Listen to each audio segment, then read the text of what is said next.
All right, welcome to The Downside with Gianmarco Soresi. I am recording from Los Angeles. I'm back here. I'm at the new Third Wheel podcast studio, which is much nicer than my little apartment studio in New York City. And it's hard coming to this place and then going back to my apartment. It feels like vacillating between like being homeless and staying at the plaza. It's just a tough transition, but now I'm in the plaza, so I'm feeling good. And I'm joined today, very special guest, shocked you agreed to be here, Doug Benson, stand-up comedian, podcaster, everything. Doug Benson, thank you for being here. Well, I'm excited that you're on my coast and to hear that this is the better place to do it, apparently. And here we go. Oh, good. There you go. You know, new studio, slight delays in the queues. It's all good. You're listening to The Downside. The Downside. With Gianmarco Soresi. It was a Hail Mary pass. I wrote. This has got to. There you go. All right. Well, we're getting a discount on this one. I wrote Obama first. And then from there, I messaged you second to see if you could do it. And thank you for agreeing. I'm glad to jump in when, because if I were you, I would have said, okay, Doug, let's wait see what happens with Obama. Give him a couple days. You got to wait a couple days. We'll let you know morning of, Doug, if we're going to have you or if Obama came through. If I canceled on you for Obama, like last minute, I said, Doug, sorry. Obama just came in. Would you be? I'd be so excited. I'd know where Obama's going to be because you already gave me the address.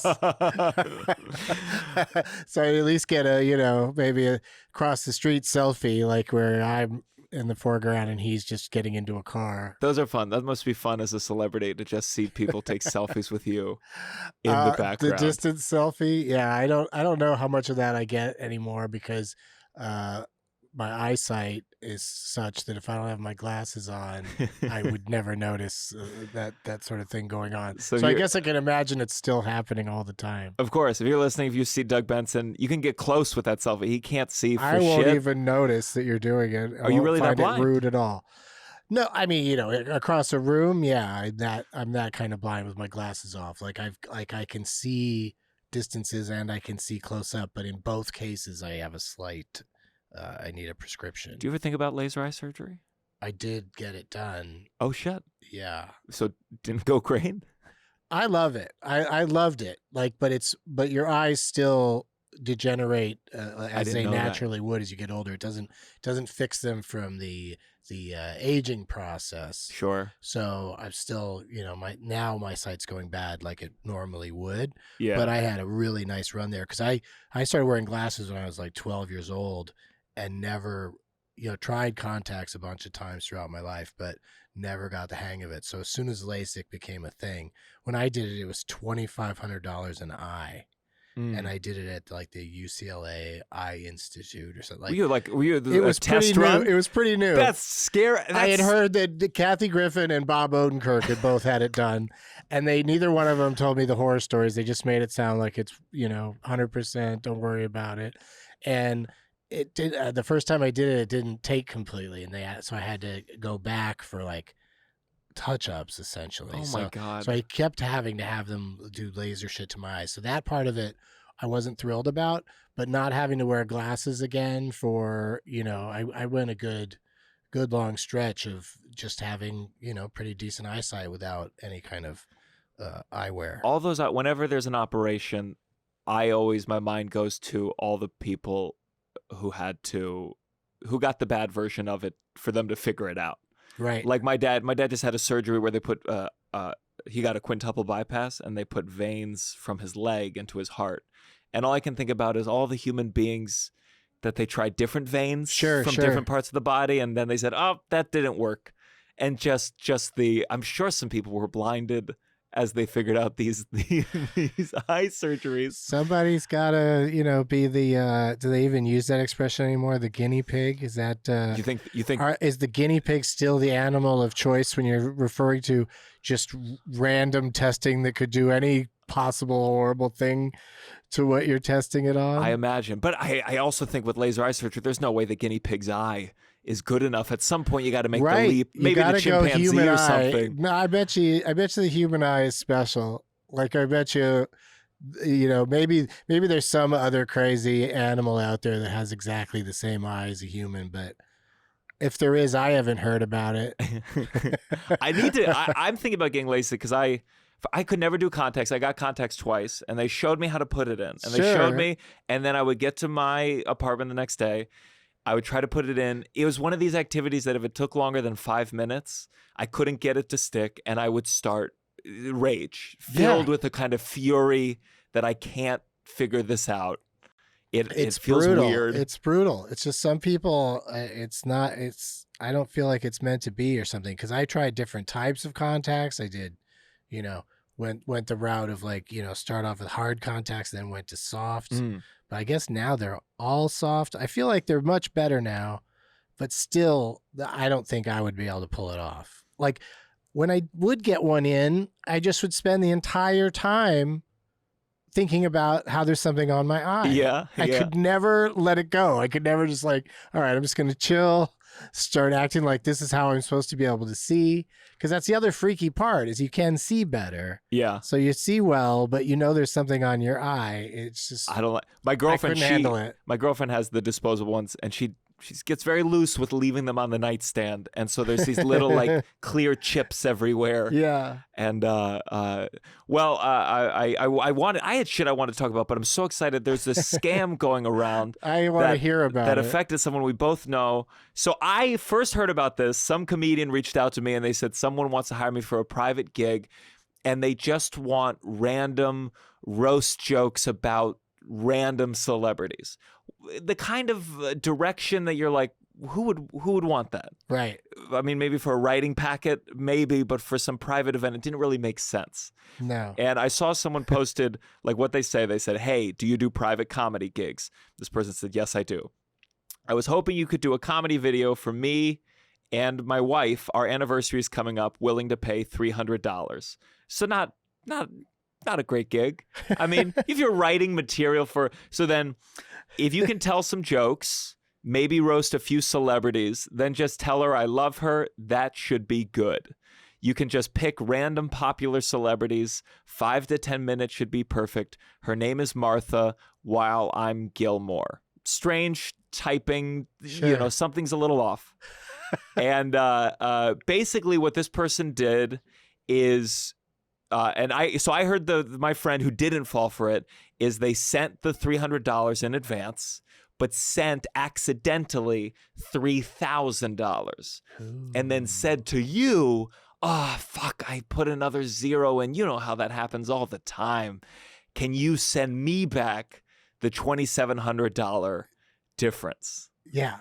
So Renan Hirschberg, who has done your podcast and is a big movie buff, he posted that he'd been scammed out of $2,500.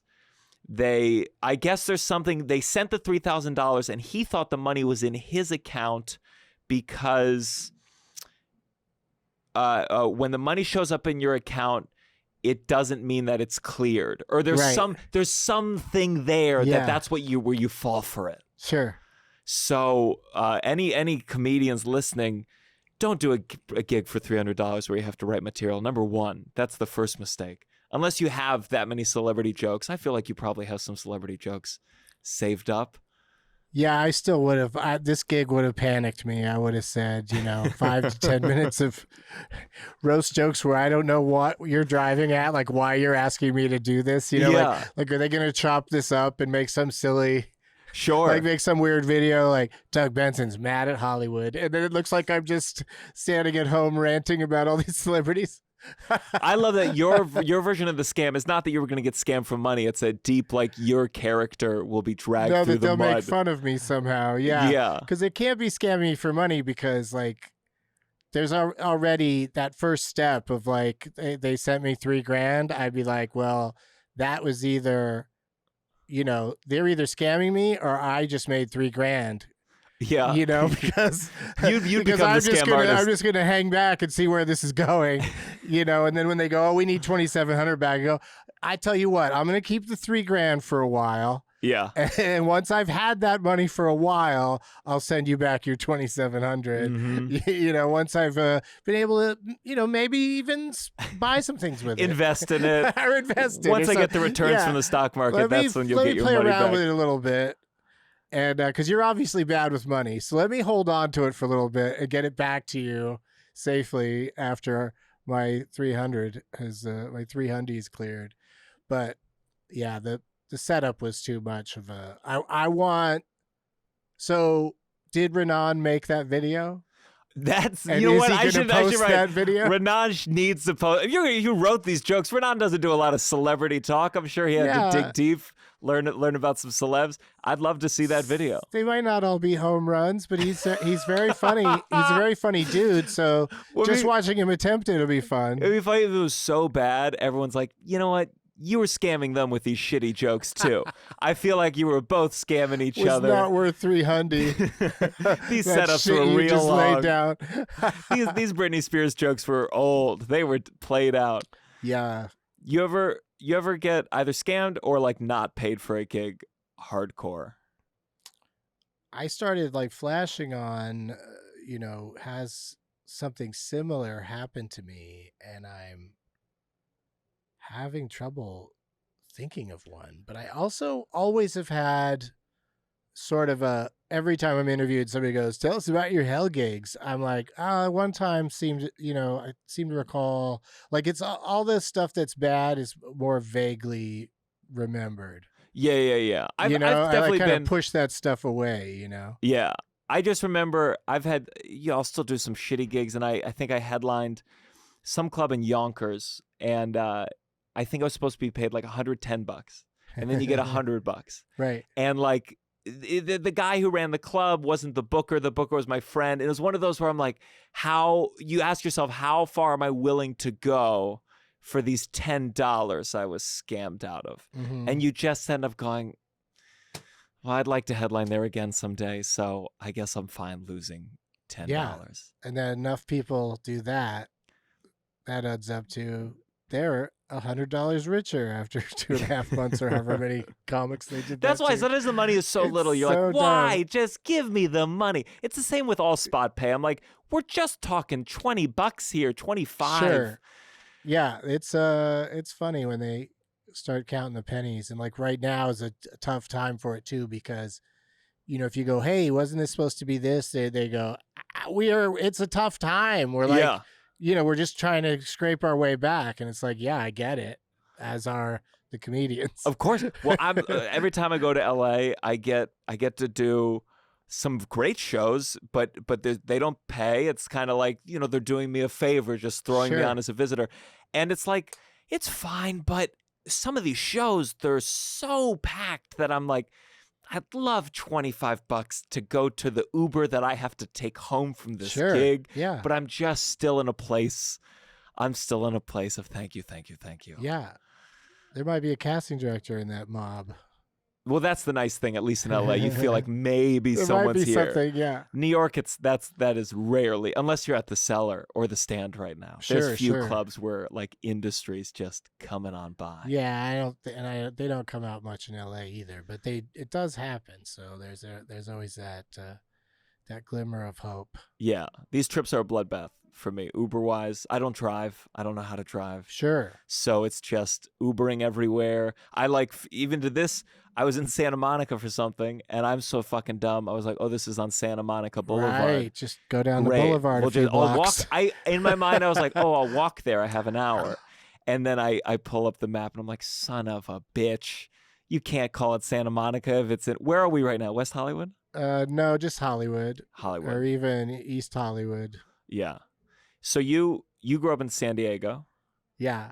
And what is that, a plane ride from here? How long is that? Oh, it's a 2.5 hour car ride, because of the kind of traffic that goes between the two. You can do it in 2 hours if there's no traffic, and then lots of times it's hell, like getting down there, getting either direction for some reason.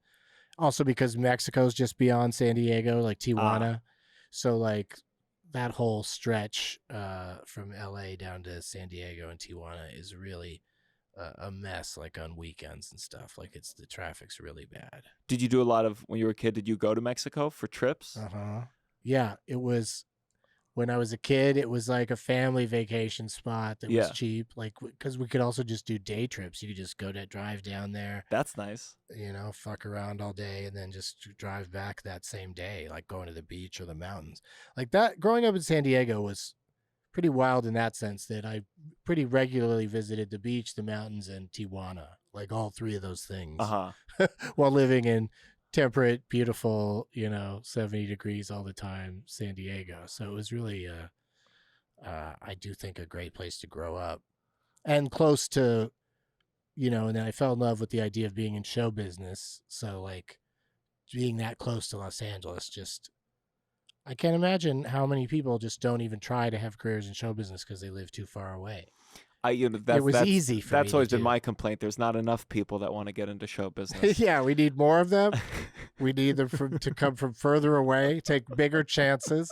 Because that was the thing, is I could always, I don't think I would move back home to my parents' home, but I could move back to San Diego if things didn't work out. In LA, so it was kind of a safety net. I would have loved that. I mean, I was in Maryland, and I loved show business stuff, but I didn't know about how it all worked. I would have loved to have. You were like in studio audiences. You were seeing live tapings of shows and stuff as a kid. Oh yeah. I mean, I just between my school, just doing random, something about being in Southern California. They just put you in a bus and take you to Disneyland and to SeaWorld and to TV show. See, I went to the fucking White House. I went to the see the statue of Lincoln. Who gives a fuck about that? I don't want to do that shit at all. No, this was way more exciting. And I'd always ditch the group, like I was running around like on the Paramount lot when the group came up, a group of kids came up in a bus to see a taping of like Mork and Mindy or something. What grade are we talking about here? Must have been like high school. And were you guys well behaved? Like my high school, they did again, this is like the boring East Coast. They went to go see a 12th Night at like the Warner Theater. And I was sick that day, so I didn't get in trouble for this. But our grade was so misbehaved that the theater banned our school from ever doing a trip there again. I just can't imagine filming a TV show having high schoolers. Like, but they also give you that, because it always shocks me when I see a Broadway show and, you'll see like 2 or 3 rows of kids that are obviously all from the same school out of the same bus. Yeah. And you think this is going to be horrible, but they're all probably told over and over again about the sanctity of theater. Sure. And then also those old ladies that are the ushers in the theater probably aren't going to put up with too much either, Yeah, but you hear stories. There's definitely less. I remember there was Hand to God was a play on Broadway, and there was someone there. The set was very realistic, and it had plugs, and someone went on stage and plugged in their phone to charge it. Yes. And then there's a few actors like Patti LuPone. There was such a funny story. Patti LuPone, I guess someone was taking pictures, and she like stopped the show and fucking reamed them out, and it turned out they were, I think, with the New York Times or some other publication, and they were supposed to be taking pictures. Sure. But Patty just fucking read them the rights, screamed at them. Patty is someone I would be scared to piss off.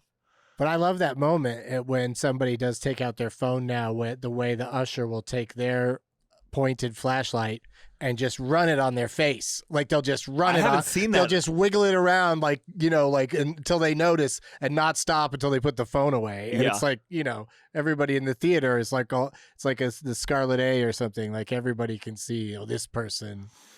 It's almost like a police helicopter. Like, you're the one. Yeah. When that light hits you and you're running down the street. Now, do you do any of the shows? Do you do any of your shows? Do you do the Yonder pouches, the Yonder pouches where they take your phone? I have done that, and I like it, but I wouldn't personally institute it. Yeah. Like if I owned a comedy club, I don't know if that would be a rule I would have, because I know how much I don't want my phone taken away from me. I know there's a lot of people that we get to hold on to it. Well, yeah, you could set it on vibrate. So if your phone vibrates, you can go have them unlock it in the lobby and then go outside and have your conversation. So I do like that, but just how how much I'm addicted to my phone and looking at it, and for everything. I just giving it up and then watching a show, I'd be thinking about, oh, I can't wait to get my phone back. Yeah, well, that I think you find out just how addicted you are. I was at the Comedy Cellar, and they didn't have Yonder pouches. They had like a FedEx bag, and they duct taped it shut. And the number of times I looked longingly at this bag, like I just want to look at tweets for a second. Just want to glimpse at it, make sure it's still alive. I always I'm a phone addict guy, and I always think it's good when it's taken away. When my daddy had the surgery, and it was one of these moments where I'm like, I had 2.5 hours with my dad before the surgery, and I'm like, be here, Gianmarco. Yeah. So I really put the phone away. But it's sad how often I'm like talking to my dad, and he's like telling me how much he loves me, and all I can think is like, oh, I cannot wait to see how that tweet is doing. Oh my God, I'm dying to probably see it. got 100 likes by now. Or worse, oh my God, when I flew here, I put up a tweet. I wasn't very confident in it, and it was bombing, and I knew it was going to bomb, and I was like, I have to delete this tweet before we get in the sky, Right. or I'm going to have to pay for Wi-Fi just to not be embarrassed. Are you still on Twitter a lot? Yeah, I'm pretty into it. I read less. I write more and read less. And my favorite thing to do now is find out what's trending, figure out why it's trending, and make the dumbest joke I can think of that isn't problematic. Which sometimes it still is, but at least it's with the side, the so-called other side, like, of course, I'm just pissing off the people that aren't going to pay much attention to me to begin with. So you're in San Diego. You have an older brother? Yes. Yeah. How much Yes. older? 3 years. And did you get along? No. Why? I mean, we got along in high school just because we just didn't talk much. Like, he had such a separate life by that point and was never home that we didn't talk much, but he represented something that probably helped me out in my freshman year of high school, because when I started freshman year, he was senior year, first string football player, like on the defensive line or some shit. I didn't know enough about football then to know what my brother was doing at your school. Oh, it was huge. And also just him and his buddies were all just the biggest kids on campus. They were all just big guys. Yeah. So like, it was just, I didn't, to my knowledge, I didn't really experience any bullying because he was there. Of course, by sophomore year, then he was gone, and that's when I had to develop a sense of humor.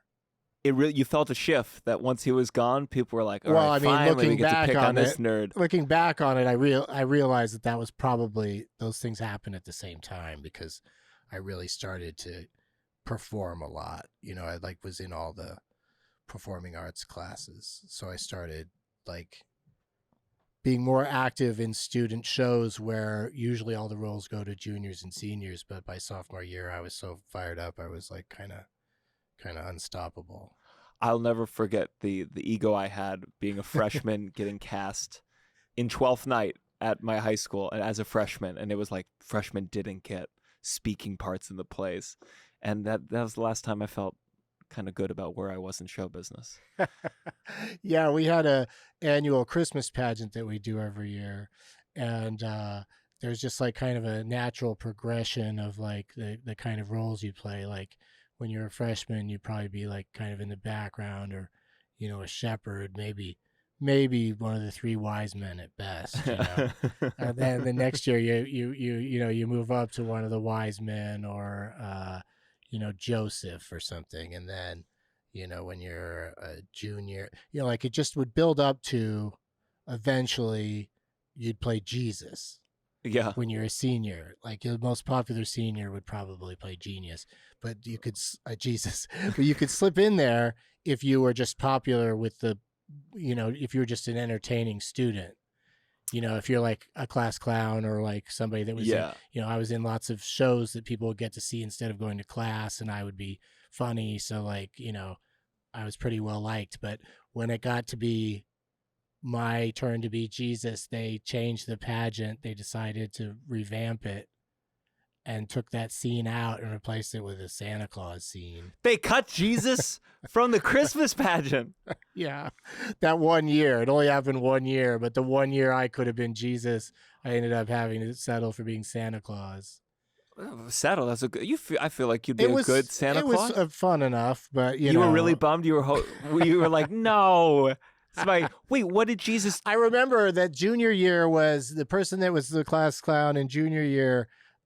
You could move your way up to. There was a chef character that had like a fat suit, and then basically they just gave me the same fat suit for Santa Claus the next year. And so that was another disappointment. Like Jesus got to wear like cool robes and be the center of you got the fat suit. Because the thing that was fun about Jesus is, this is of course before, selfies and whatnot, but you'd still end up with a cool picture of yourself, like, because it was like they'd recreate like the Last Supper or something, make it look like the painting, but some high school seniors, Jesus in the middle of it all with a fake beard.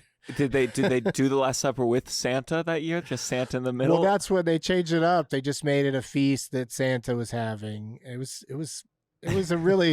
poorly rewritten. Like they tried too hard to make Santa, like they, wanted Santa to have jokes, and I just wasn't ready for it. Like I did the best I could, but I wonder why. I wonder were they just trying to make it more secular to make the Jews feel a little more comfortable? I think the lady running the drama department was like, enough of this Jesus shit every year. She was like, because she was pretty cool. Like, I mean, I had 4 years. I'd say, everybody, not everybody, but people who think that a teacher inspired them. That one teacher, in my case, was the high school drama teacher, because she was consistent for me, because they had a drama program where that could be one of your classes during the day, all 4 years of school. Hardly anybody would do it. Like by the time I had been, once I was in fourth year drama, my class was, 3 or 4 other people. Yeah. Because they don't last that long. Like a lot of people drop out of drama after the first year because they're like, oh shit, they kept making me get up and do things in front of the rest of the class. Like it's so amazing how shy everybody is in drama class. It's like you've signed up for drama class, but they're still terrified, most of them. And I was just, anytime the teacher gave us any kind of assignment, I would want to go first, Of course. I was so super so proud of myself that I could do these, things, even though, sometimes she would be pretty harsh in her criticism. Yeah, some people just don't want to do it. My younger sister, she I'm back in kindergarten, she wouldn't do they did a Halloween recital where she was supposed to dance in character. Yeah. And they played a whole song for her to do it, and I was watching it, and they called her name, and she just sat. She didn't want to stand up. She was so shy that they just played this music for 3 minutes with no one dancing in the middle. And then they moved on to the next segment. And it's just it was just a moment of where we are totally different people. I was in the audience as like a 5th grader. I was like, I will take this spot. Yes, I would gladly dance. I'll school these kindergartners. They don't stand a chance. So was this a religious school? Were you religious? No. I was raised Methodist, and I couldn't tell you anything about being Methodist other than just seems like all the normal. Just Jesus wears stuff. Cool robes. Like my parents took us to Sunday school every Sunday until like when my brother was like, when I started high school, my brother was like, 17 or 18 and I was like 14 or 15, maybe even younger. Yeah. I think around 12. When I was 12, my brother was 15. I just said to my parents one day, I don't want to go to Sunday school anymore. And they went, oh, okay, we'll stop doing that. Like it was that easy. Like I just wished I had done it so much earlier, because they just take us on Sunday mornings and drop us off. And then you'd go in there and listen to somebody talk about God knows what for like 2 hours. And then they'd come pick us up again. And my parents were thrilled to stop doing it because they didn't have to get up on Sunday and take us there and then go, it was all those trips back and forth that they didn't have to do anymore. My dad especially was excited because he was a golfer. He loved to golf in the mornings or watch football. He didn't want to be in church. Yeah. We went to church on Christmas and sometimes Easter. that was as a family, that's how often we went to church. So I was like, if I you're think not that's going good. to church, you can't make us go to Sunday school. Sunday school is supposed to be while the parents are in church. The youngest kids are just in a room, trying to, they're getting them brainwashed early. Mm-hmm.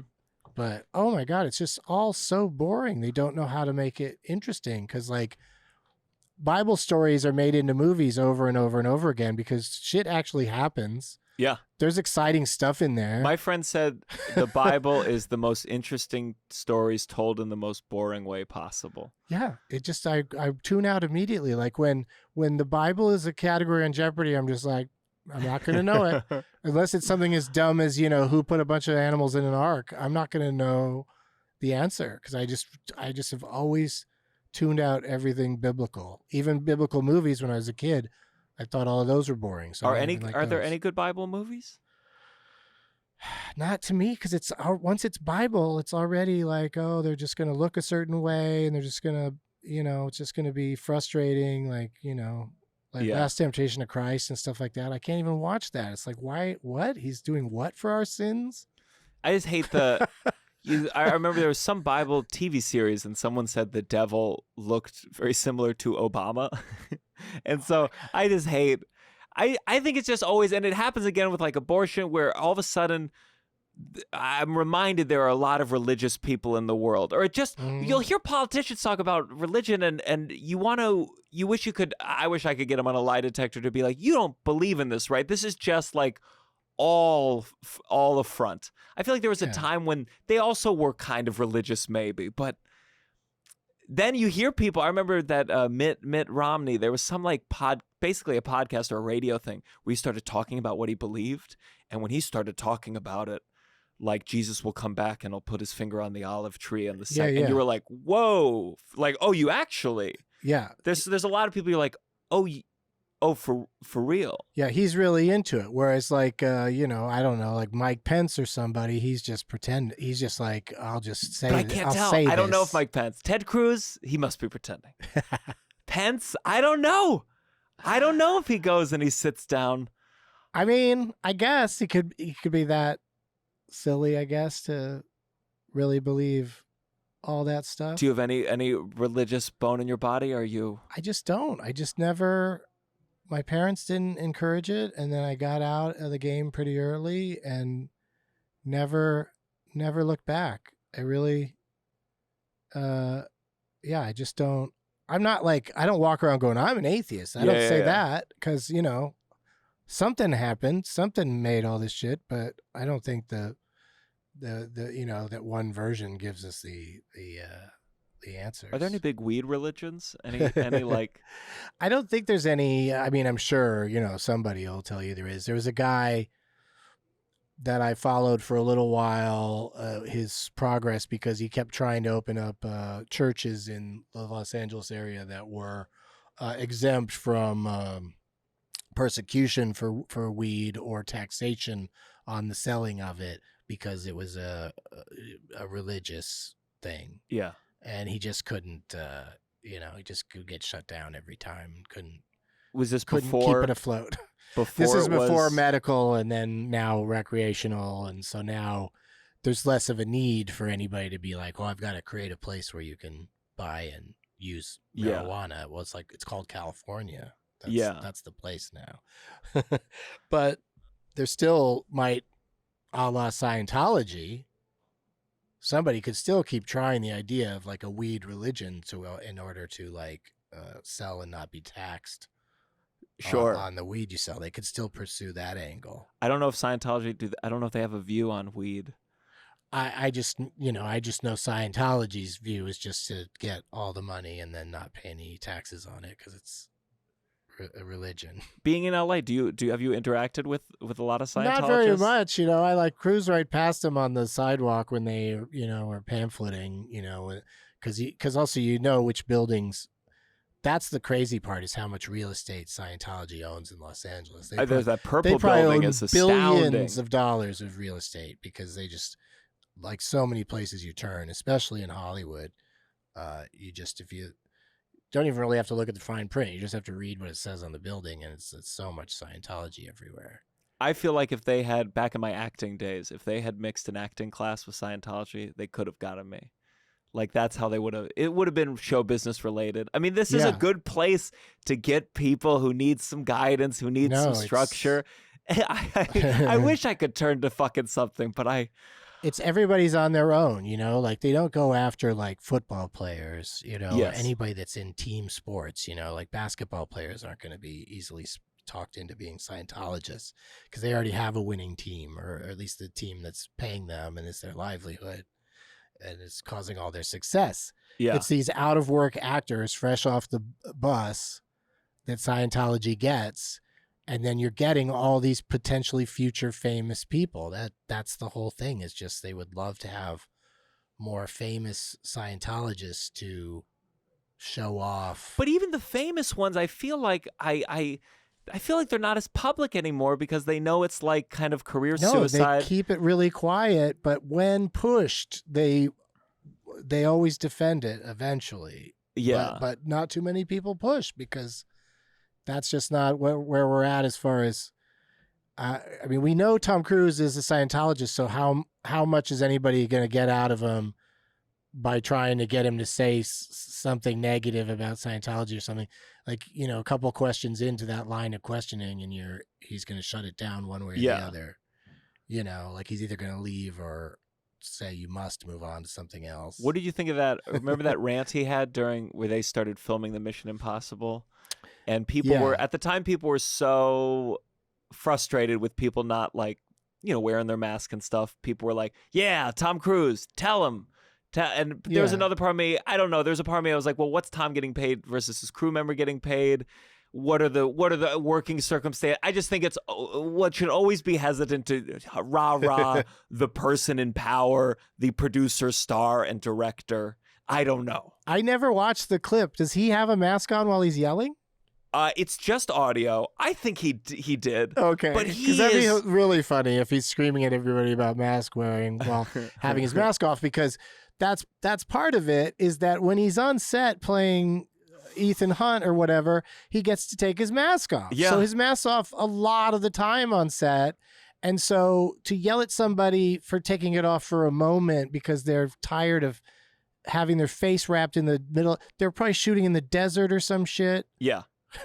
I mean, I acknowledge that wearing a mask all day must be brutal, and I feel bad for everybody that has to do it, and that's why, you know, it's been easy for me to be like, yeah, wear a mask because of what short period of times I have to do it for, and I can wear like the most comfortable ones and just sort of, you know, take it off, like this whole thing, this loophole of like, you go places and they go, you can take it off while you're eating and drinking, is hilarious, because somebody will just sit like with a coffee and the mask off.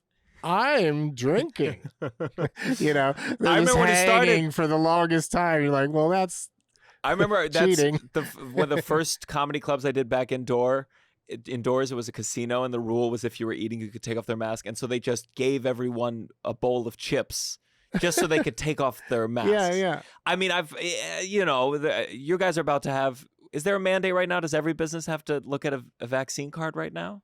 I don't think so, but they're starting to make the LA school district is going to start mandating at like 16 and up, everybody has to be vaccinated, and they're going to try to move those numbers down to younger, I think. I mean, they were just saying this morning, I mean, every time you turn on the TV, breaking news, you know, like the rules just shift. Well, you guys are more intense than New York, but your numbers are also really good. I saw something recently at the lowest transmission rate.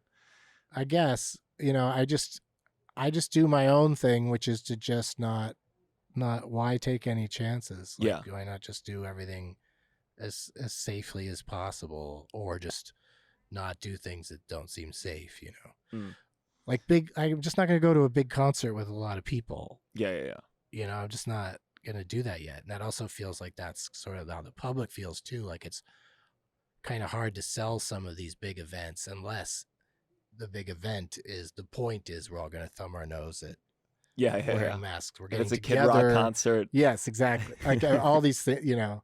You just know by what the event is. It's like, oh, they're going. It's a political move to go and not have the mask and show everybody how silly they are. So you were this theater kid in high school. You started Santa. Were you doing a lot of shows? Were you the lead? You were the lead by senior year? No, not the lead, because I wasn't like really a song and dance person at all in my school. The teacher insisted on, every year she'd do a play and a musical. Mm-hmm. And so like the timing just had to be right. So I'd get roles and things, but like in the musicals, I'd have like a character who either doesn't sing or doesn't sing, only sings with the group. Like the guy who's played by like the old man song who comes out and he's like, I'm kind of talk singing. Just stay on the rhythm. Yeah, exactly. And I've really rode that my entire every time I'm in a musical, I'm either in the chorus or just have a sing-songy, have a song that's not really singing. I would like to really take it on sometime, like really actually learn how to sing, because I feel like I could learn to sing a song and hit all the notes right. I just don't think I'm a good singer. Sure, I think that's a reasonable goal. One song. Because I feel like in just doing impressions of existing songs, I can carry a tune. I can whistle a tune. I just don't. Just hitting all the actual notes and not being pitchy and all that sort of stuff. That I obviously would be terrible at that. And so you graduate. When did you move to LA? Right out of 4 years of not really going to college. Like I spent the college time going 2.5 years of junior college,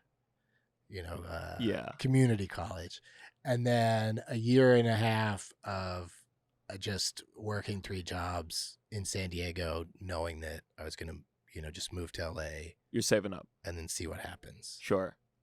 And what kind, were you acting right out the gate when you got here? Were you doing extra work?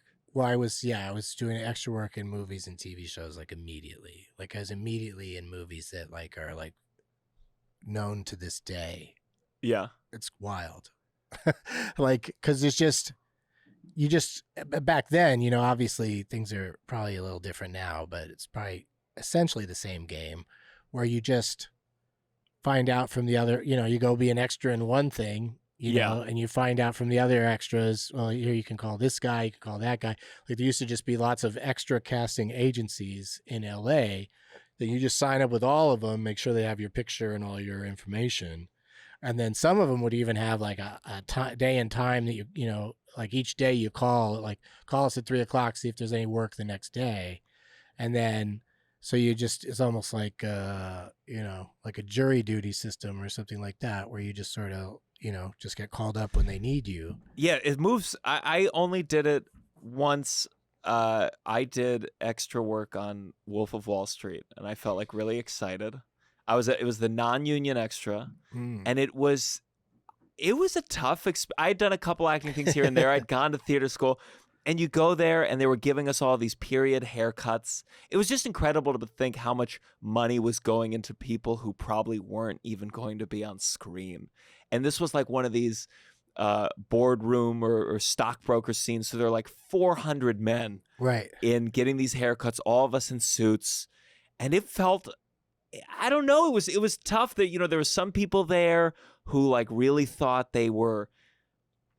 this was the stepping stone to being, they would talk about Marty, and they would just talk about Marty and what Marty was like and the time Marty said something to them. And they just talked about Martin Scorsese in a way that you were like, it felt delusional. Yeah.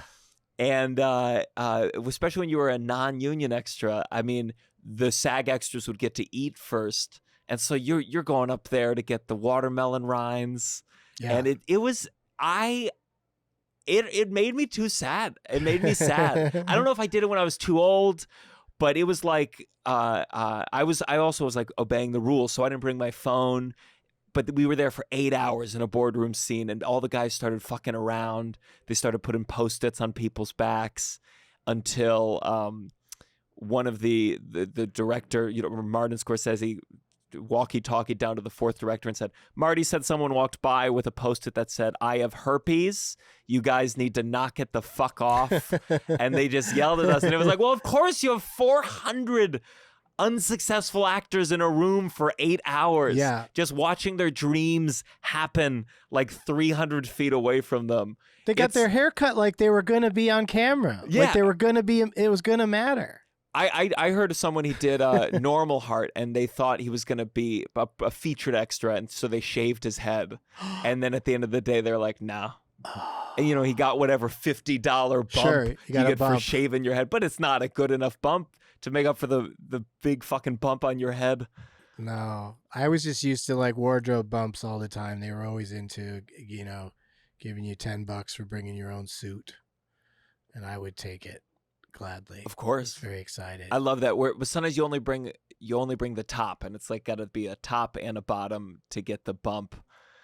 Yeah, and it's also like, but all of them want they want you to bring options to choose from. Like it's the duffel bags I the used to things travel they put around you with. through. It's and then where they want you to change. I'm sure women can complain much more about it than I course. can, but like still, I just was always uncomfortable. Like just go change in this trailer with a bunch of people. And yeah, it's a weird game, but like early on or early enough, I got to be like, have moments of being the center of attention that would just sort of encourage me. And then eventually, it didn't take me very long to start being a stand-in, which, makes you feel important on the set because they're always calling for you. They always need you. They need you standing by. You're standing there. Yeah. And sometimes in a lot of cases, you get to go through all the motions the actor just did because they're practicing like a camera move while the actors are gone.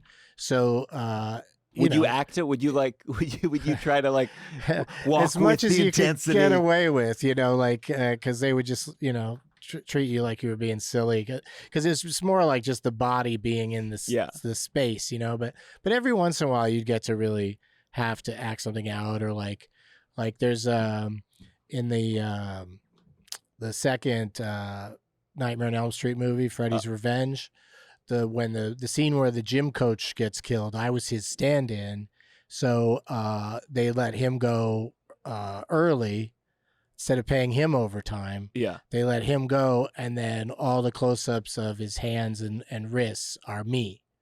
Like throughout that scene, like because he's like trying to open up a lock on a locker at one point. But every time you see close-ups of his hands, it's just my hands. And I was 20, 30 years younger than the man at the time. And they didn't care. And I've never read anywhere hands. Somebody going, why does he have child hands? Why does this grizzled old coach have the hands of a 20-year-old, 23-year-old? I see. If I had done it, I probably did it like in my later 20s. And if I'd done it earlier, I think I would have been like cool with it. It just felt sad. I mean, it was my, that was the thing as I went to LA with only showbiz jobs. So like I never waited tables. I never bartended. That's a good point. But I did a lot of grovelly, snivelly, shitty jobs that, that actors have to do. Like I used to do the inviting people, standing out at the mall or wherever, inviting people to test screenings of movies. I've never heard of, like that. That was a pretty decent paying job. Basically, to get people to come to a research screening of like Ghostbusters without the special effects put in yet. And really? Then, and then people fill out the cards afterwards, the comment cards. And yeah, research screenings used to be obviously the pandemic's certainly cut back on that sort of thing. But even prior to that, I felt like it wasn't as big as it used to be. Like a lot of big studio movies, like, famously like Fatal Attraction, the ending, Glenn Close's character doesn't get her comeuppance, she doesn't get killed. Yeah. She just sort of continues on or whatever. And the test audience hated it so much that they, put the money together to go in and film her getting blown away. And then, of course, everybody loved that. When the misunderstood crazy woman just gets murdered, that takes care of the problem. Yes. So test audiences used to be a big thing. And so like that was another thing where I thought, hey, I've made it. I'm in show business because, they'd have the filmmakers and the actors sometimes would be at these screenings. So I get to sort of, I used to go to those screenings before I started working for them. I used to, and the thing is you have to ask people, are you in show business in any way? And then when they say no, you give them the tickets to the movie. But I used to just go to them all the time. I used to just lie and say, no, I'm not, Yeah. I'm not an actor or whatever. And They think you're gonna lie. It's like they're related to someone who plays the barista. They look like their notes are gonna be like, give that barista a bigger part. They should bring that barista for the ending to save the day. I think. I don't know how much they read the comment cards at the end of those. I used to just write and write and write everything I thought they would need to change. Yeah, and as if they're gonna look at your card and be like, who is this guy? Yeah. We need to get him in the This room. guy's got some great ideas. He's got some great ideas. He is really going to turn this movie around.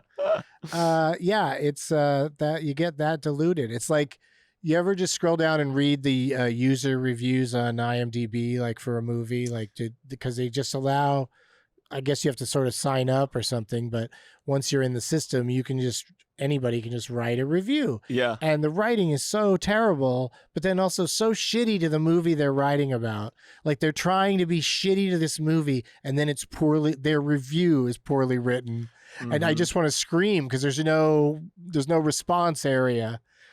So I try not to read those because they're so aggravating. Whenever you get those kind of reviews, I'm always like, or mean comments on something. I'm like, well, who's the person that would go out of their way to write this? It's not a person I would like. Yeah, it's not a person I would normally speak to because they'd be too shy or too disinterested to even come up to me in a public setting. They just lash out at you because it's been made so easy. Mm-hmm. It's just so easy to write a shitty thing to somebody and go back to your day. Yeah. So then you're barking, you're getting these reviews, you're writing intense screen notes. I was a tour guide at Universal Studios for a little bit. Was that fun? Yes. I think I did that when I was like a kid. Like, is this where, what do you go past? Like, what do you show them on the tour? Oh, back then it was the whole thing. Like the tour would be 3 or 4 hours long, depending on if the tram broke down or not, because especially on hot days, they had these big old stupid trams full of people that would break down, and you're sitting in the front with a mic, and you would have to, wherever it broke down, you'd have to talk about whatever's around. Like you'd have to look over and be like, well, this is where John Ford made many of his Westerns, including blah, blah, blah. And you'd have to just fill the time until somebody either comes out and fixes the tram or pulls up another one for everybody to climb into. But the idea was never to be like, hey, we've broken down, let's just wait for help. You always had to act like the tour is just supposed to stop here and I'm supposed to talk for 40 minutes. Let me list the crew members in alphabetical order. Oh, it would get so ridiculous because we just learn all these facts without really having any interest in them or sharing them, So now I've gone on the tour a couple of times just as a regular person and not the tour guide. And whoever I'm with, I drive crazy with, here, every time I would say this or that. Because also you learn from the other tour guides what like good jokes you can make. Yeah. And my favorite was always telling everybody to put their seatbelts on when they first got in the tram because it didn't have any seatbelts. But people would look for way longer than it would take forever for some people to realize they were being teased. Oh, so well, there's the fun in it. I thought there's people fun really stuff struggle. like that. Yeah, but now when you were doing that, were you like, were you doing that seatbelt joke and you're like, I think I really nailed that. This was before you were doing stand up, right? It was fairly like concurrent. Like all it took was a few months of living in LA. And all the people I knew were just constantly telling me you should do stand-up. So I just went to the Comedy Store. Were you ever using those tours to maybe slip in a joke? Or vice? Were you at the comedy club like, remember to put on your seatbelts? And everyone's like, what the fuck are you talking about? Everything I did was, I was always, collecting funny things to do and say and then repeating them in the moments where they apply. So like anytime I'm on a microphone and I might be able to trick people into thinking they're seatbelts, I'd probably say that. It's just in my, it's just baked in now. But like some of the things were really fun, but other times like, you'd be joking around all day and never get any laughs from anybody because there's oftentimes they don't speak English. Sure. Well, or that they're prepares just you for the clubs too. entirely disinterested in, being there. Like there's just so many faces, you just see them they either don't care at all, or they have resting I don't care at all face, and they just don't know that they look miserable. Yeah. So I didn't last very long at that, but there were a lot of fun things. Like there was a part where you get a little kid from the audience and they're going to sit on the bike with ET in front of a green screen, and then they show the audience, look at how it looks like he's in the movie, and they show him flying with on the bike, and but there's like a moment like where the kid's sitting there and something else is happening on the stage, and you just have a moment with the kid where you can say something to them.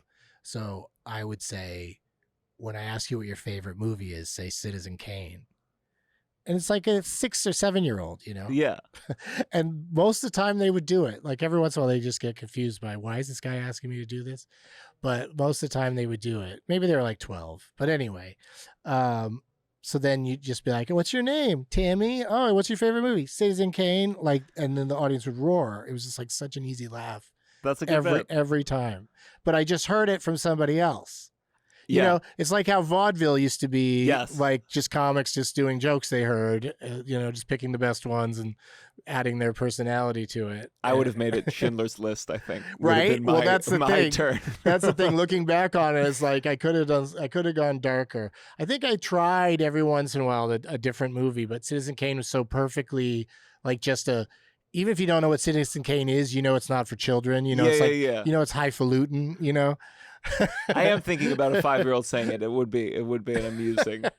Yeah, I don't know if we went that young, but you also had like there's a whole demonstration how Foley artists work. Yeah. So like at one point you take a brick and throw it through a piece of glass to show like that that they just literally do that to make the sound of glass breaking. But then they have a foam brick sitting there, and so you pick that one up and throw it into the crowd. So everybody just fucking. I'm just shocked that nobody ever has a heart attack in that moment where they think a brick is being thrown at them.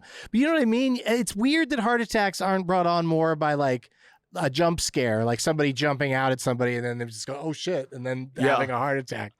Like I'm surprised because like especially little kids love jumping. I love jumping out of the closet at my grandmother, and no one would ever take me aside and go, stop doing that to your grandmother. Did they like your grandma? Maybe they were like, keep doing it. We're gonna help. We're gonna help you make this. Let's get you a mask. She was a very nice grandmother. Like, did she like it? Because I love a good scare, but I don't know if I'd like it. No, she would always, kind of walk it off pretty well. Like not act upset about it for very long.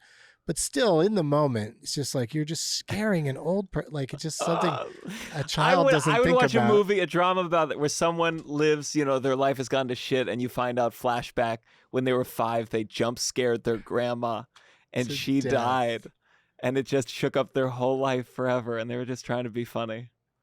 But just the filmmakers that have made so many movies where, like, there's some directors that's all they do is just set up the next jump scare. They're proud if someone dies. Do they ever think about it? Do they think about how many people they've killed? If I made someone laugh so hard they, like, choked and died, there is a part in me that would go, like, that was a good joke. Yeah, and you'd have a new Twitter bio. Yeah.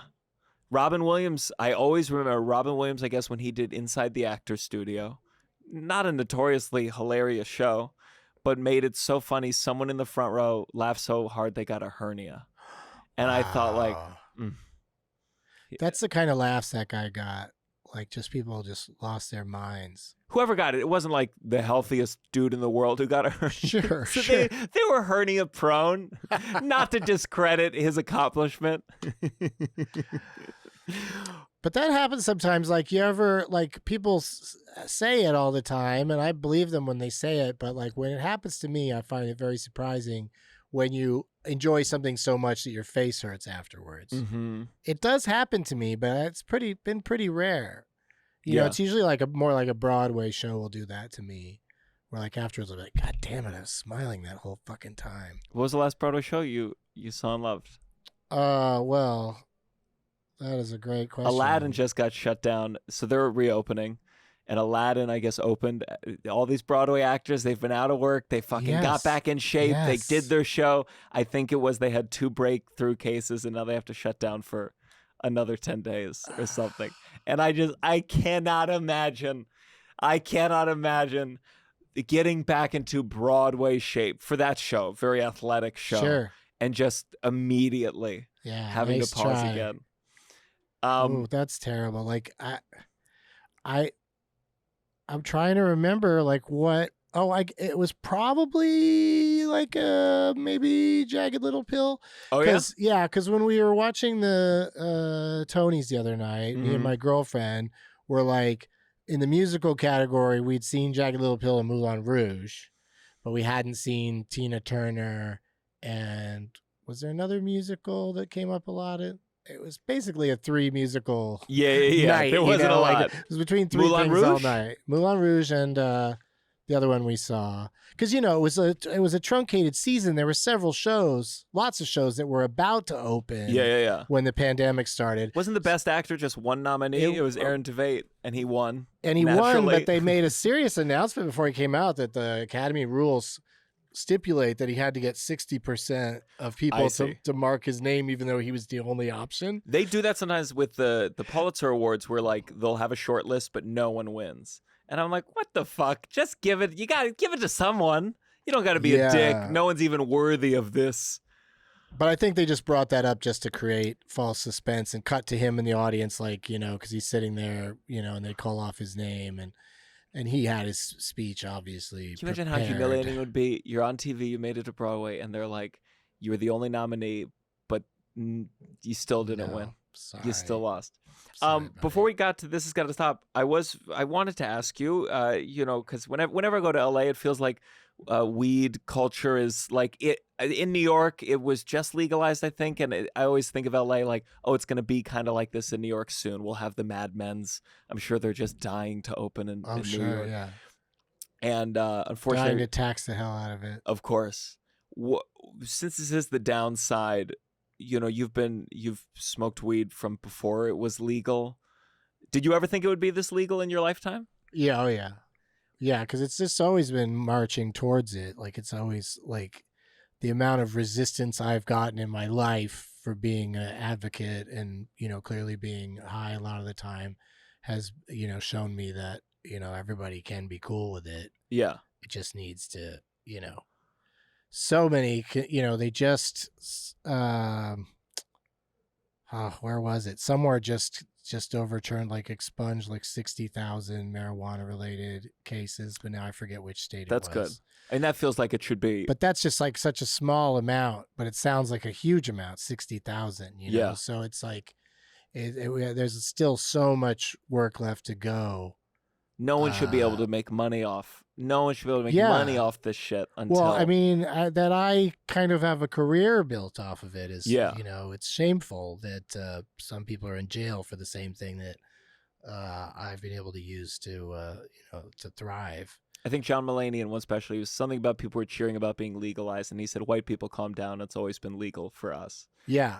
Just the kind of trouble you could get in was just so much less. Yeah, but I still had that paranoia. I still had to deal with all that, my whole life, and still to a little degree, but not so much. Now it's mostly like, hotel rooms and stuff. They're really still crazy about. Yeah. There's no hotels going, hey, smoke all you want. It's just weed. What do we care?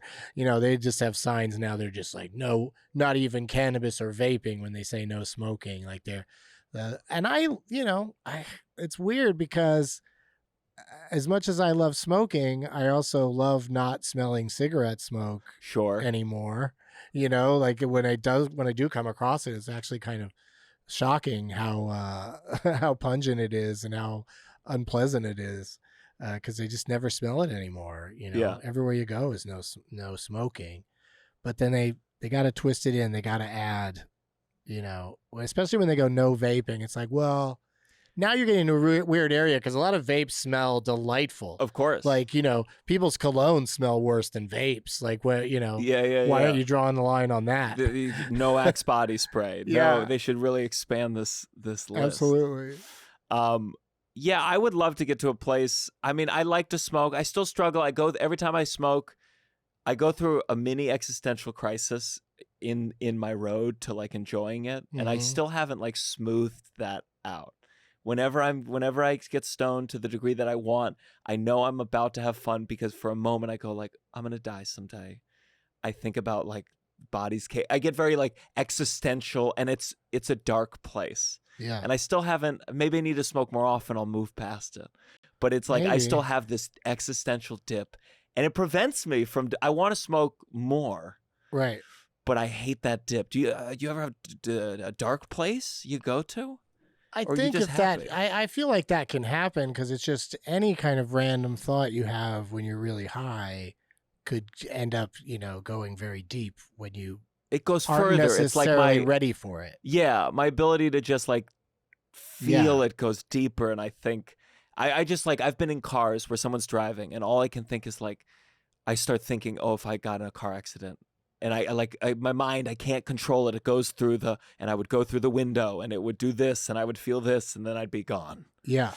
It's tough. Yeah. It can get intense like that. And, but I always, for the most part, write it off as like, well, I'm just high right now.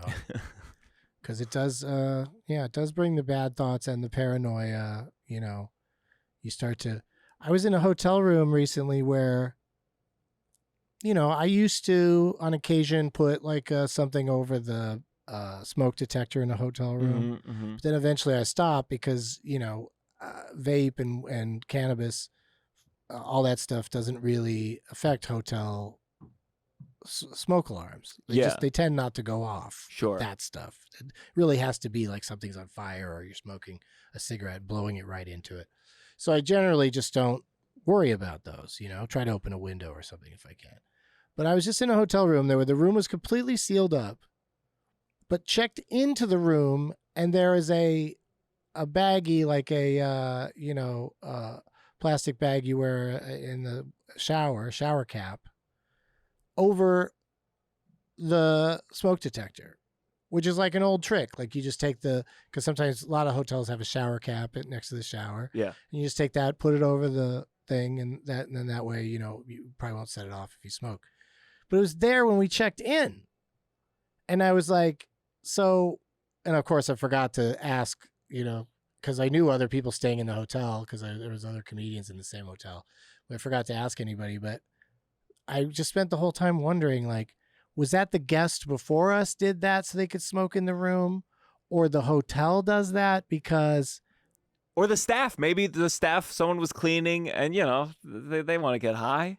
I don't know. Yeah, that's the thing. I don't know how it got there, and if we were supposed to leave it there, or like when we checked out, if the person that comes in and cleans the room goes, "Why'd they put that up there?" Like, But if I'd taken it off, would they go, "Why'd he take it off?" Like, I didn't mess with it, and I haven't heard anything about it, so I'm sure it's fine. But being high and having that sort of thing happening. I already have a tendency to fixate on things, but being high, amps that up. So that's why I was so focused on it, but then ultimately let it go. Like now looking back on it, I'm like, oh, I really should have followed up more, but I'm glad I didn't because it means that I was able to move on and not be too obsessed with it. Now, is there any downside? Does it feel different? Does it feel ever less fun that it's all legal now, or that everyone's getting into it, or it's all been good? No, because it's still, you still can't just light up a joint outside of a school or something. Sure. Without maybe somebody yelling at you. I'm amazed. I was amazed walking in New York and seeing people smoking bongs out in the open. Yeah. It's still. I mean, I just remember being scared. I remember my dad's biggest fear was I wouldn't smoke, but a friend would be like, "Hey, hold this joint for a second. I need to tie my shoe." Yeah. And that's when the cops would fucking bust me. He told me that story a million times. And I didn't touch it until. But that's how they are. Like I a couple of times in New York, I've been like had cops like really, sweating me hard enough. So I think, is this going to really lead to like an arrest or something? But then they, found something else to go do.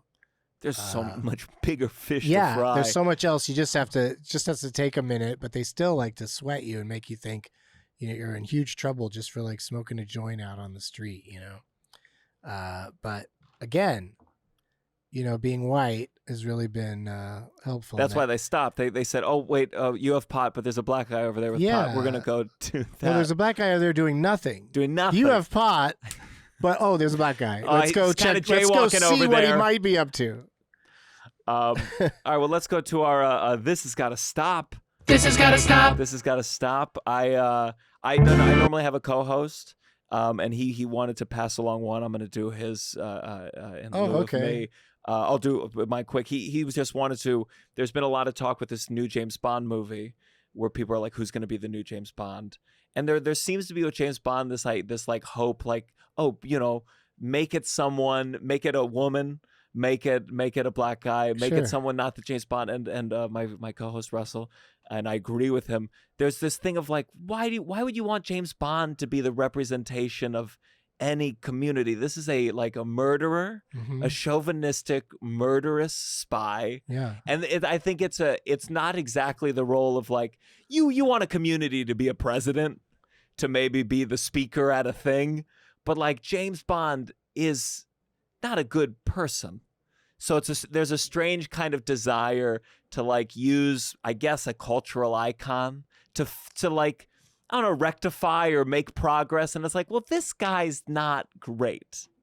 So that was his This Has Gotta Stop, is this wanting James Bond to like represent maybe progress. The solution is stop making the progress, stop making the movement forward in the villain character. They have all sorts of exotic villains in James Bond movies. It's rarely just a white guy, It's always, they're always up to something. They're at least bi or something, something's going on.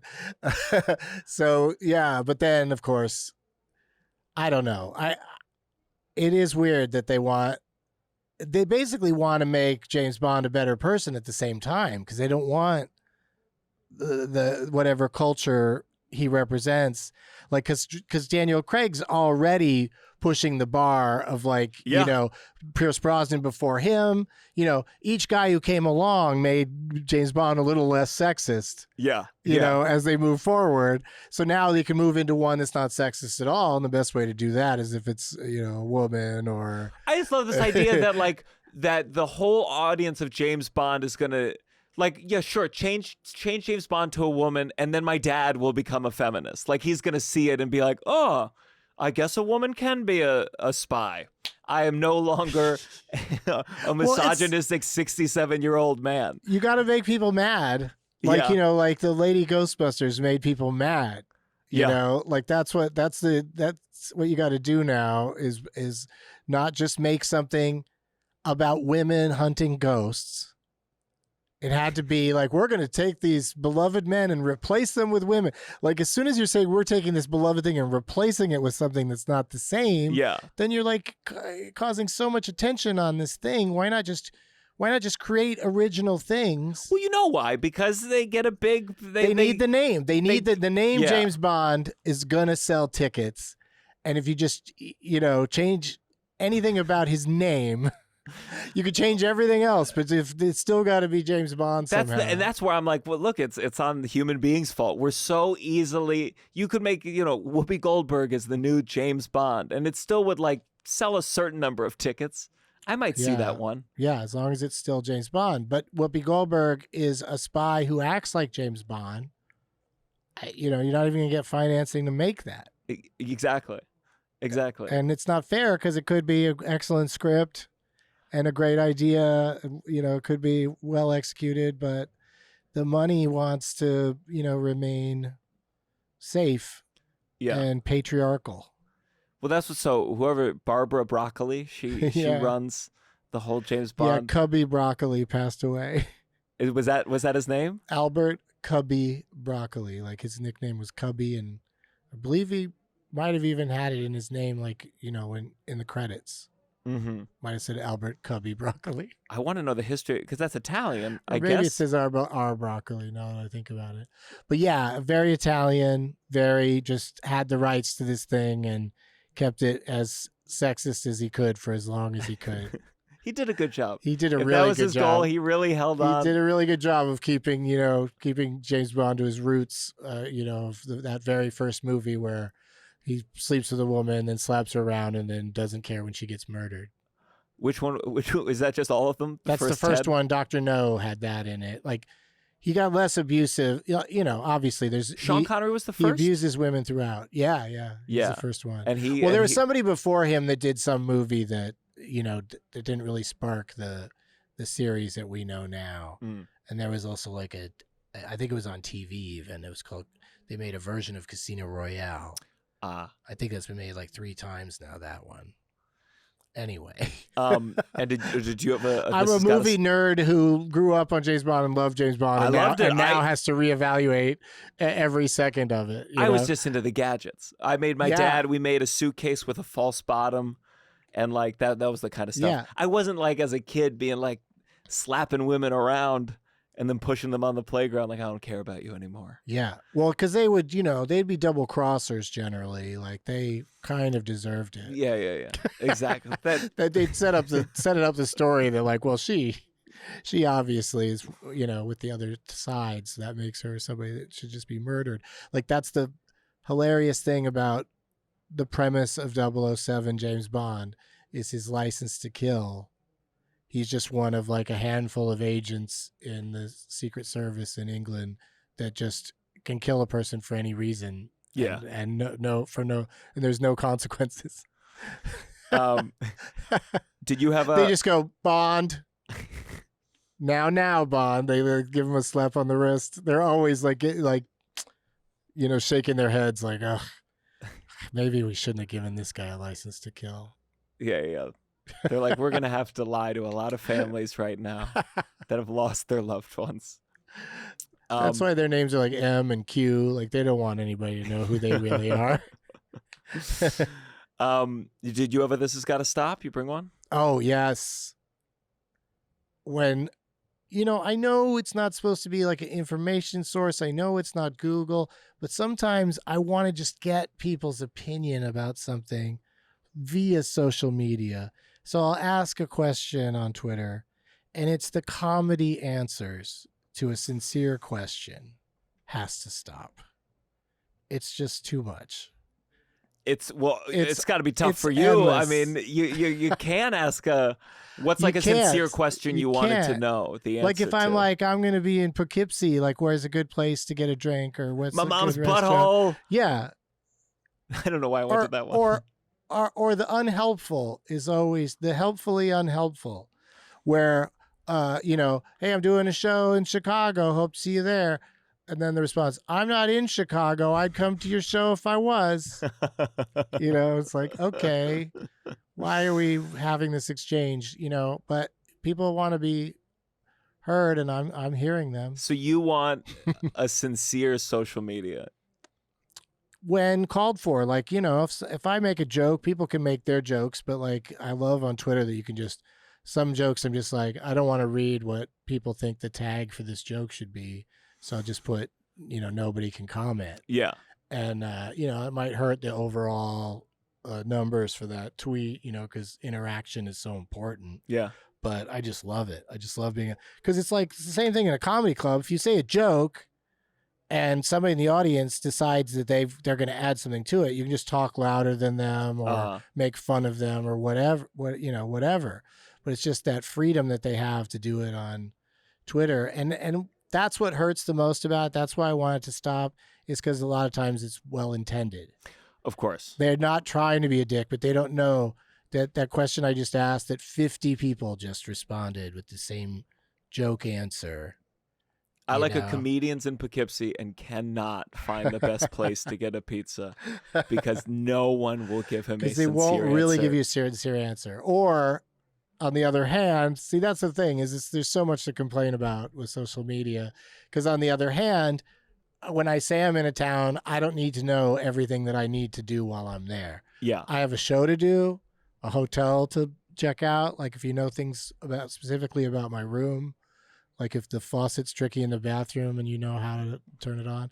But I don't need, you have to get the sandwich at this place that's 10 miles from where you are. You have to go on this date and ask for this person and do this thing.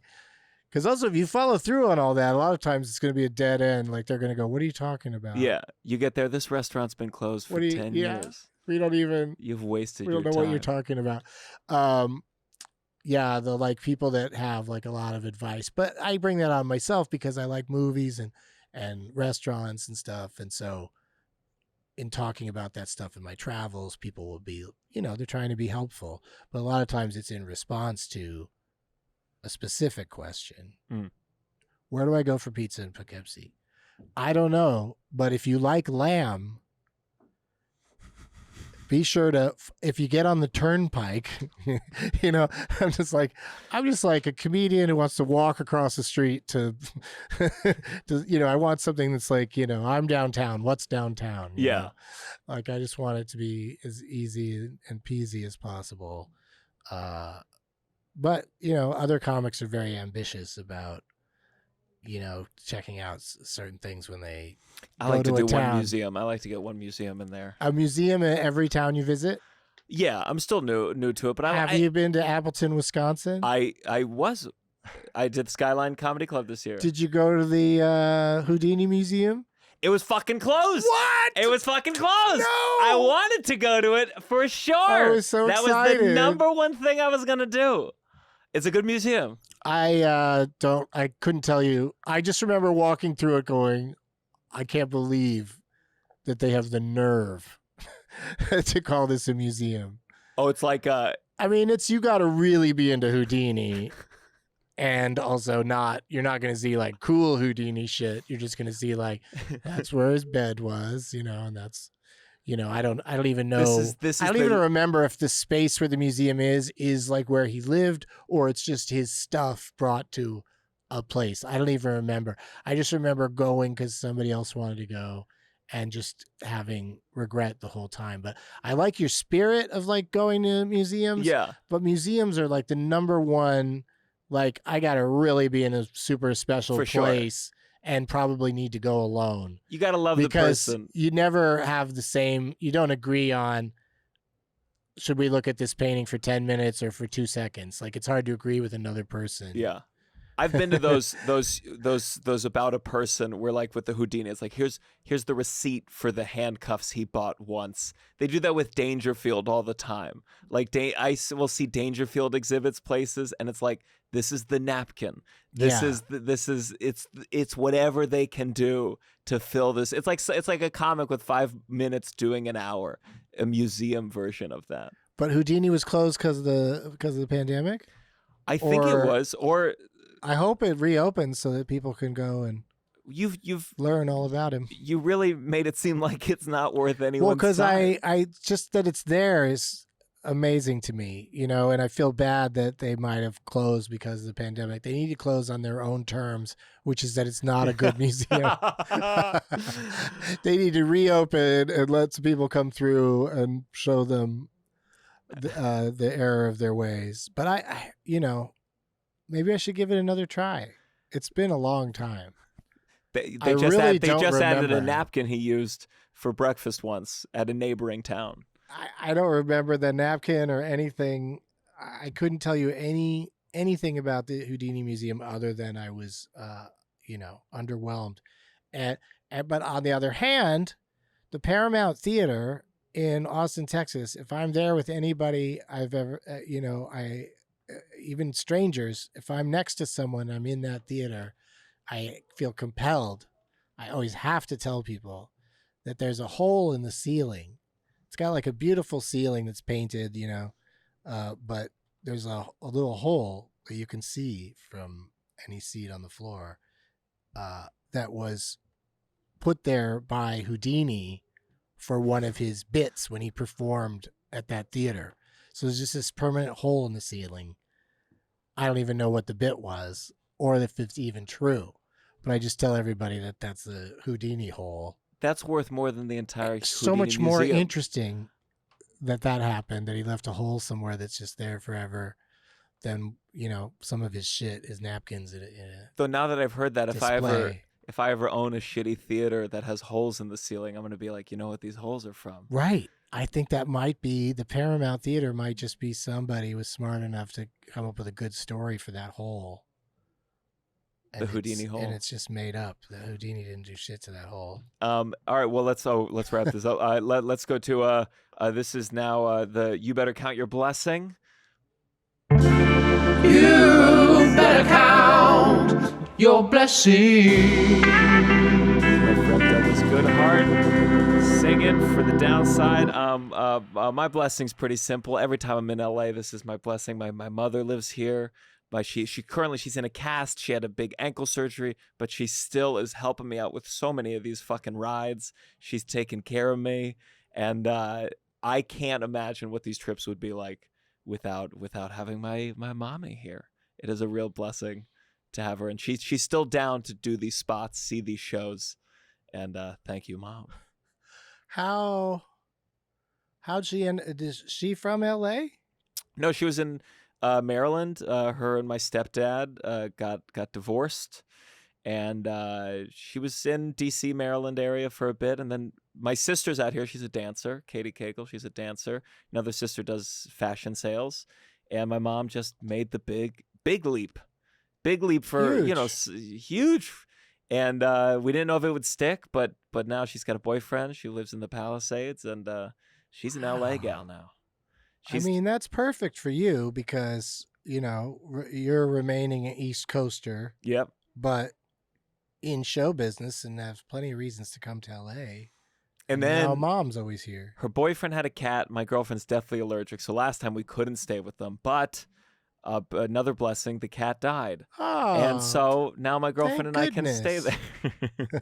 And my mom is not going to let him get another cat. So. Oh, man. Doesn't he dying to get another cat? Isn't that like what people do? Listen, it's the cat or my mom. So wow, we'll see which pussy he chooses. Especially when he's mourning the old cat, seems like a rough time to be told you can't get a new cat.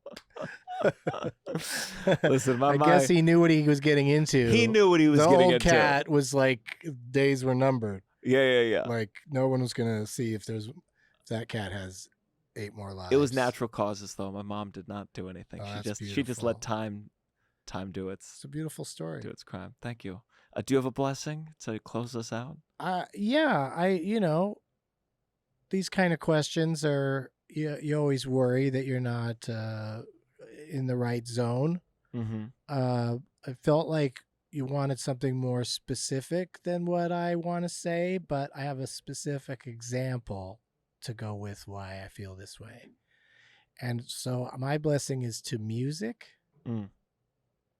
I've just been thinking about music a lot lately and how I like it to be around most of the time, and that, it makes most things better.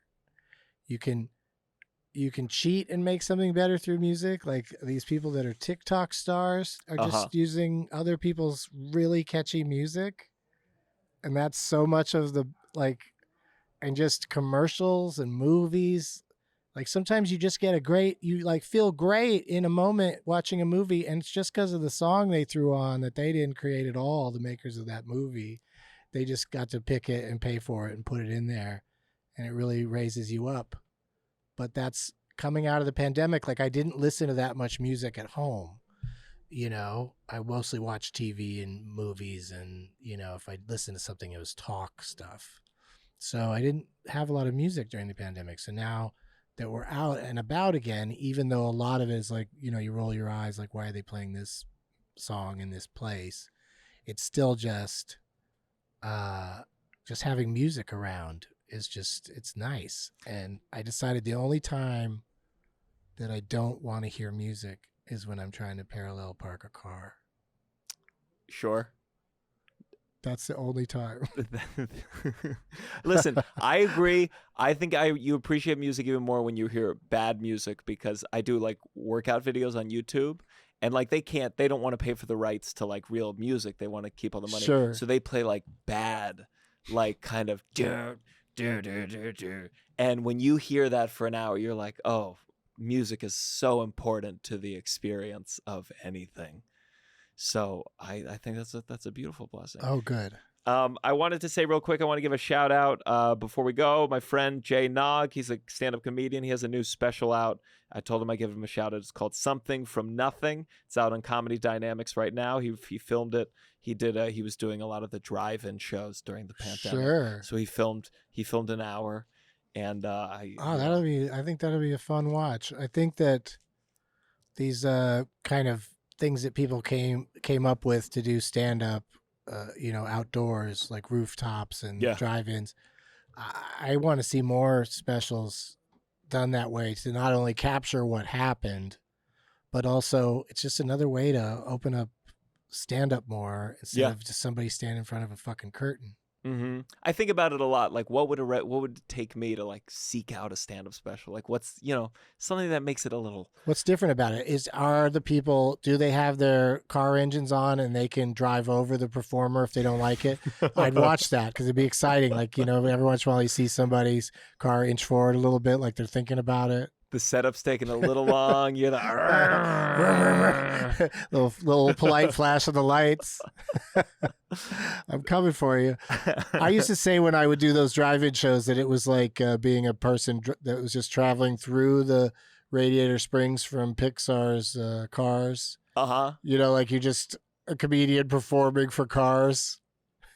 The cars that came to life, and you're just standing on stage going, "So, what factory are you from?"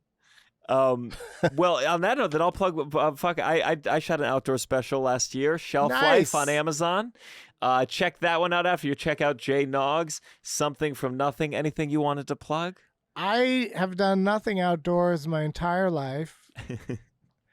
But Doug Loves Movies is actually, we've performed at a couple of festivals outside, so I guess that would count. Comedy festivals have been like, do Doug Loves Movies outside. I'm like, that's a terrible idea. And then, and then we do it. But DougLovesMovies.com is where you can go for all of my podcasts and stand-up road dates. And of course, I've already extended an invitation to you to be on Doug Loves Movies, and that I'm hoping that will happen real soon. And if you know Renan Hirschberg, hire him for something. He just lost $2,500. Give him a good gig. He just sent them that money? Well, that's the part I just don't get why you just didn't just take a beat. Like, don't do it, did you just send it right back to him, or did he really wait a second? You think gotta about ask what was someone. happening? You gotta call a friend, say, hey, does this sound weird? Yeah, just like, and also just embrace that you could have kept the whole $3,000. Like, why wasn't that the impulse? Well, that's the lesson from today's episode of The Downside. Renan Hirschberg and everyone out there, just keep the $3,000. Just keep because it, and you know then what? If it's really their money, they're going to get it. They're going to keep coming after you for it if it's really their money. But instead, it's money that was never there to begin with. Never there. So if he'd have done nothing, nothing would have happened. You got two options in life. You're either the scammer or the scammy. This is The Downside. 1, 2, 3. Downside.